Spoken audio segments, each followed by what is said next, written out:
Kemudian datanglah orang-orang Farisi dan Saduki hendak mencobai Yesus. Mereka meminta supaya ia memperlihatkan suatu tanda dari sorga kepada mereka. Tetapi jawab Yesus, "Pada petang hari karena langit merah kamu berkata, hari akan cerah. Dan pada pagi hari karena langit merah dan redup kamu berkata, hari buruk. Rupa langit kamu tahu membedakannya, tetapi tanda-tanda zaman tidak. Angkatan yang jahat dan tidak setia ini menuntut suatu tanda.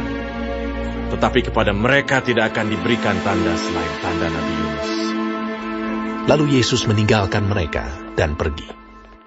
Pada waktu murid-murid Yesus menyeberang danau, mereka lupa membawa roti.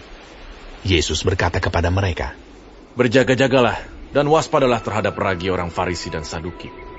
Maka mereka berpikir-pikir, dan seorang berkata kepada yang lain, "Itu dikatakannya karena kita tidak membawa roti."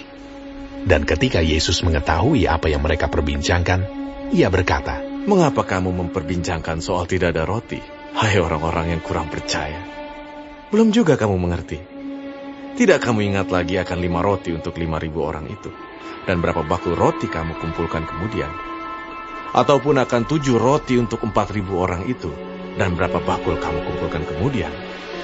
Bagaimana mungkin kamu tidak mengerti bahwa bukan roti yang kumaksudkan? Aku berkata kepadamu, waspadalah terhadap ragi orang Farisi dan Saduki." Ketika itu barulah mereka mengerti bahwa bukan maksudnya supaya mereka waspada terhadap ragi roti, melainkan terhadap ajaran orang Farisi dan Saduki.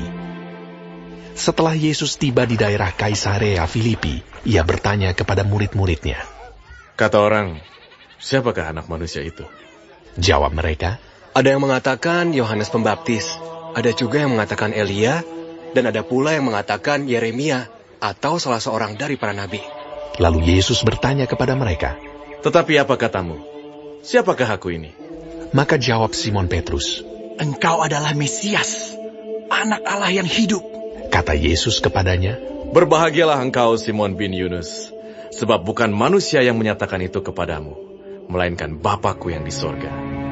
Dan aku pun berkata kepadamu, engkau adalah Petrus, dan di atas batu karang ini, aku akan mendirikan jemaat-Ku, dan alam maut tidak akan menguasainya. Kepadamu akan kuberikan kunci kerajaan sorga. Apa yang kau ikat di dunia ini akan terikat di sorga, dan apa yang kau lepaskan di dunia ini akan terlepas di sorga.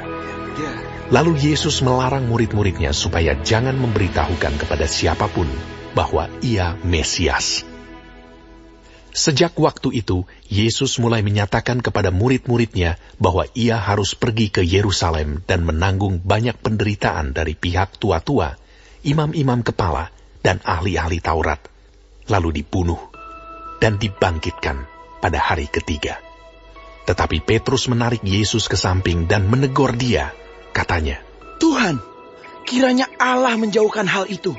Hal itu sekali-kali takkan menimpa engkau. Maka Yesus berpaling dan berkata kepada Petrus, Enyahlah iblis, engkau suatu batu sandungan bagiku, sebab engkau bukan memikirkan apa yang dipikirkan Allah, melainkan apa yang dipikirkan manusia.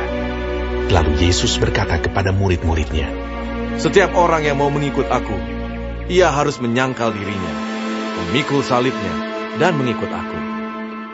Karena barang siapa mau menyelamatkan nyawanya, ia akan kehilangan nyawanya. Tetapi barang siapa kehilangan nyawanya karena aku, ia akan memperolehnya. Apa gunanya seorang memperoleh seluruh dunia tetapi kehilangan nyawanya? Dan apakah yang dapat diberikannya sebagai ganti nyawanya? Sebab anak manusia akan datang dalam kemuliaan Bapanya, diiringi malaikat-malaikatnya. Pada waktu itu, ia akan membalas setiap orang menurut perbuatannya. Aku berkata kepadamu, sesungguhnya di antara orang yang hadir di sini, ada yang tidak akan mati sebelum mereka melihat anak manusia datang sebagai raja dalam kerajaannya.